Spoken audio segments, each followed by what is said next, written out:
নরসিংদীর মাধবদীতে মরহুম আব্দুল করিম স্মৃতি ক্রিকেট টুর্নামেন্টের ফাইনালে উত্তেজনাপূর্ণ ম্যাচে ২৫০০ স্পোর্টিং ক্লাব চ্যাম্পিয়ন হয়েছে। মাধবদী এসপি স্কুল মাঠে আয়োজিত এই খেলায় প্রতিপক্ষ ক্যামব্রিজ স্পোর্টিং ক্লাবকে হারিয়ে জয় ছিনিয়ে নেয় তারা। বিস্তারিত থাকছে মঞ্জুরুল আলমের প্রতিবেদনে। সোমবার বিকেল ৪টায় মাধবদী এসপি স্কুল মাঠে আয়োজিত এই খেলায় ২৫০০ স্পোর্টিং ক্লাব চ্যাম্পিয়ন হওয়ার গৌরব অর্জন করে। ফাইনাল ম্যাচে ২৫০০ স্পোর্টিং ক্লাব মুখোমুখি হয় ক্যামব্রিজ স্পোর্টিং ক্লাবের। টসে হেরে প্রথমে ব্যাট করে ক্যামব্রিজ দল ৫ ওভারে ১০২ রানের চ্যালেঞ্জিং লক্ষ্য দেয়। জবাবে ২৫০০ ক্লাবের সজীব মিয়ার ঝড়ো ৫২ রানের ইনিংসের উপর ভর করে দলটি সহজেই লক্ষ্যে পৌঁছে যায়।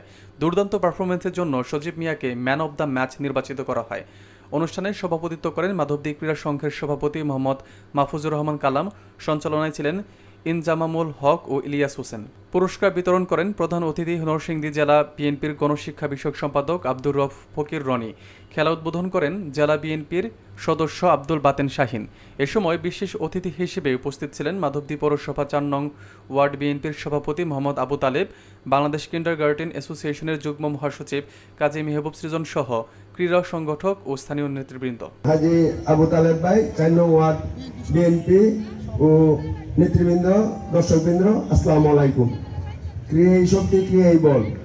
আজকে আমরা দীর্ঘক্ষণ এখানে থেকে যেই খেলা উপভোগ করেছি, তার জন্য আমি আজকের খেলোয়াড়বৃন্দ এবং দর্শকবৃন্দ তথা যারা আজকে এই খেলার আয়োজন করেছেন সকলকে আমি আমার অন্তরের অন্তঃস্থল থেকে ধন্যবাদ জানাচ্ছি।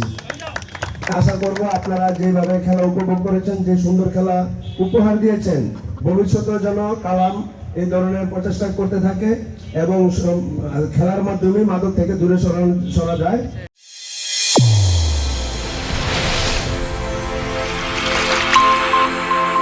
চ্যানেল A1 হৃদয়ের স্পন্দন।